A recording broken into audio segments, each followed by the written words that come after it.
Yes, well, fortunately, and I did mention as well to you in the off session about the infrastructure. The property is cut by the Trans-Canada Highway. Our base, where I'm speaking to you from, is 20 minutes from the property boundary. The Assay lab is an hour's drive. The drilling company's home base is an hour's drive to the west of us. So we can operate pretty cheaply, and we're budgeting less than $150 a meter, all in. Hello and welcome to Assay TV. Today we're talking with Tim Froude, who is the President, CEO and Director of Sokoman Minerals. Sokoman Minerals are exploring in Newfoundland and they have a project called the Moosehead Gold Project. Delighted to see you today, Tim. If we could start off by talking a little bit about the region you're in up there. There's some very sort of interesting prospects around where you're drilling. Tell us a little bit about the region. Yeah, thanks, and it's great to be here, Leo, and have this opportunity to give our story. Yeah, well, Central Newfoundland has long had a mining history, but generally for commodities other than gold. It's been historically a destination more so for base metals and things like that than say a straightaway gold deposit. But in the last 30 or 40 years, Newfoundland has become more of a destination of choice for gold explorers, and specifically the area where we are, which is more north-central Newfoundland, is cross-cut by a major regional. Well, it's more than a regional. It's a significant crustal scale suture zone that actually stretches all the way over to the UK. And as far southwest as down into the Carolinas of the United States. And dotted along that are multiple multi-million ounce gold deposits. Central Newfoundland has really only come, I guess, to the focus of dedicated explorers in the past, say, 5 or 6 years, with the rapid advancement of a project called Valentine Lake, owned by Marathon Gold, which currently has resources in all categories of over 4 million ounces, which is a significant gold deposit. And in more recent years, and I'll speak to our success as part of that, multiple high-grade showings have been located along and associated with this major structure. Our project sits right on the Trans-Canada Highway. It's ideally located in terms of infrastructure and access. And as you mentioned, we do have several projects in the region, not just ours, that have garnered significant investor interest, including our own Moosehead, as well as Newfoundland Gold's a project about half an hour's drive to the east of us. And we've attracted, several significant players in Canada's gold business to this area, including people like Eric Sprott, Rob McEwen, and the money is pouring in here. It's nice to be finally on, I guess, the radar screen of more than just ourselves and our friends and family sort of thing. So it's very nice to see, and it's very busy here. In fact, drills are hard to come by, so that gives you an idea. In fact, we're still waiting for our second of 2 drills that we were hoping to have at the outset, but people keep finding money and extending programs. So we have 1 drill where we're working away now, but we certainly would like to add the second one to speed up the process and hopefully generate news that much quicker for our shareholders. Absolutely. So you've already had sort of 5 phases of drilling, and within those 5 phases, you have some pretty impressive looking hits there. Do you want to tell us a little bit about what you found so far? Well, it all started with hole 1, which may or may not be a good thing to do, because you're kind of held to that standard with every other drill hole that follows. But so be it. We had a great hole 1, our discovery hole, 1801. It returned, I think, just under 12 meters of 45 grams per ton. And that's when the phone started to ring for us. And when you release results like that are in the hundreds of gram meters, which is what you get when you multiply the grade by the thickness, and a lot of people use that as a kind of a guide for the significance of an intercept. And and you're right. I mean, every phase, we've drilled 5 phases. We've drilled just under 28,000 meters of core, and every phase has hit multiple holes with very significant gold, including 5 meters of 124 grams, for instance, in hole 39, and others. And yeah, it's but these vein systems are a little complex, by their very nature. It's not like drilling off a porphyry copper or a monstrous iron ore deposit where you're going to get the same thickness and grade, 500 meters and 500 meters sort of thing. These things need to be drilled out, a little more carefully, a little more thought put into it. But yeah, we're very happy with the way things have gone, and investors keep keep us in the game by participating in our financings, and we are funded for this program, and that's good news for our shareholders. Absolutely. Well, I mean, 5 meters at 124 grams per ton is certainly going to get people's attention. What's your plans now for phase 6? Well, basically to make the beast bigger. You asked in the off session, about how we're going to move forward with this project and significant milestones. Well, this deposit now has to show its strength and its length and its depth, and the main features of this, or the main, I guess, goals of this program, are to make the thing deeper, longer, and obviously bigger. Right now we've drilled down vertically about 200 meters. That's really the deepest we've been. And to be quite honest, we haven't had real need to go any deeper because it's open in all directions. So, if high grade opportunities are drillable, with relatively shallow drilling, we have to take that opportunity. And, some of our best intercepts are 60 meters vertically below surface. So, I mean, or less. And we know there's boulders of high grade material at surface. So these things come to surface. So, this ultimately, cautious for, forward-looking statement here, there will probably be, if there is a mine, if there ever is a mine here, it will be, perhaps a combination of an open pit and some underground. And, clearly with, multi-ounce material in the near surface, that's a very attractive target to chase. Mm-hmm. So how deep are you planning to drill then this time? Well, I'd like to get down to the 400 meter level, vertically. That would basically double, the current down dip potential that we've defined.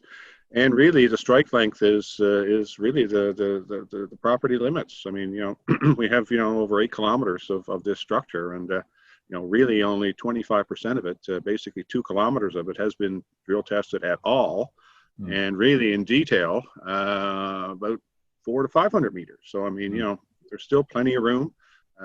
We have geochem news coming in the next couple of weeks on some very exciting till results that we've just received, that we will be addressing with diamond drilling, wildcat diamond drilling, and those are the really exciting ones. The holes that you're drilling an area for the first time, and is there another bonanza zone here? This property certainly has the capability to deliver bonanza grades.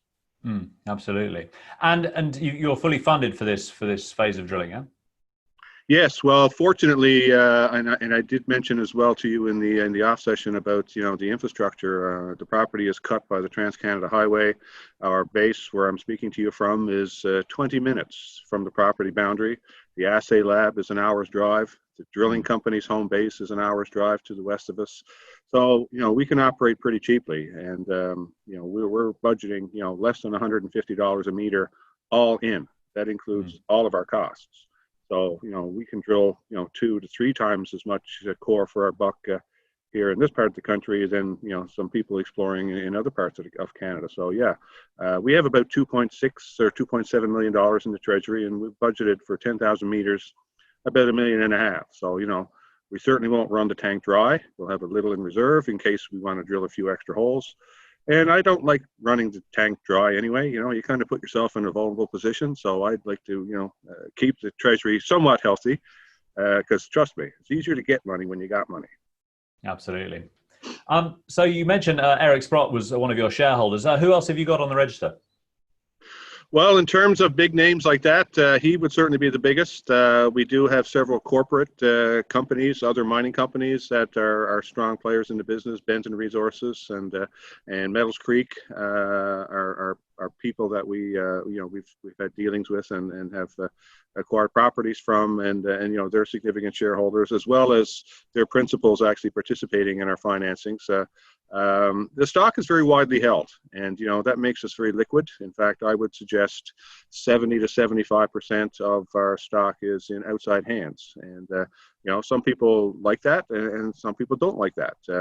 Some people like to see a tighter ship, management, with an iron grip on it. But that tends to, I think, to limit your market, limit your exposure to new shareholders. And I'm of the opinion that our liquidity is a good thing. If you want to get a position, you can get a position. If you want to unload your position, you can unload your position. Absolutely. So either way, it works for me, right? Fantastic. And you've got some other regional targets, Crippleback and East Alder, but Yes. You have some plans maybe to do something else with those ones. Want to tell us about that a little bit? Well, it's hard to be focused on 2 or 3 things at the same time. It's kind of like chewing gum and walking for some people. They just prefer to do one or the other, and that may be a very oversimplistic way to look at it. But Moosehead has to be our focus. I mean, it's our breadwinner.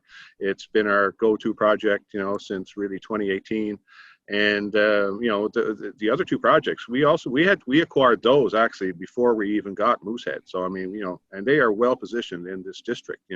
They're parked comfortably between the Moosehead and the 4.2 million ounce Valentine Lake project, directly on the structure. We've done enough work to keep them in good standing and to certainly generate some targets. I think right now they would be a perfect fit for a junior looking to get a foothold, in this district. They are available for option, and we've taken out some ads in the Northern Miner and stuff to promote them. And they could easily be drill targets, within a very short order. So, I encourage anyone who's looking for projects to give me a call, because we've got a couple of good ones. And it's not like we don't, think we can advance them ourselves. It's just that, right now I think it's important to focus, and Moosehead has to be our focus. Absolutely. And you said you've got one drill turning on that at the moment. Yes. And you've got more drills coming to site, yeah? Well, we wanted to have one drill dedicated essentially to expanding the eastern trend, and that's basically where the big discovery was made in 2018 with the 12 meters of 45 grams and stuff. So we want one drill basically just hammering away at that, just making that, like I mentioned, down to 400 meters vertically, and as long as we're getting it in step outs along strike, certainly there. But the second drill will be focused on other opportunities, including the western trend, which sits conveniently about 250 meters to the west of the east trend, and as well as the targets I hinted at earlier on with the geochem results, and we know the structure goes the entire length of the property. I mean, we could easily be one hole away from another, eastern trend sort of thing. So and that's really good for our shareholders. I mean, lots of excitement. Yeah, and how long through the year can you continue drilling? Well, our intention is to drill up until Christmas. If we have the 10,000 meters drilled by then, well, like I said, we do have a treasury that could support, extending a program especially if results are coming the way we want them to come.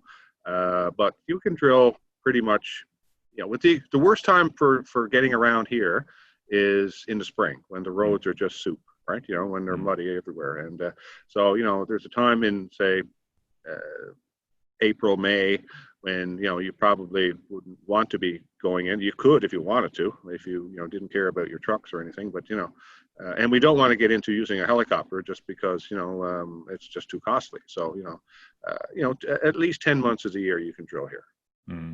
Absolutely, probably that'd be a good time for you to be going out to a few mining investment conferences and raising a bit more money for the next phase.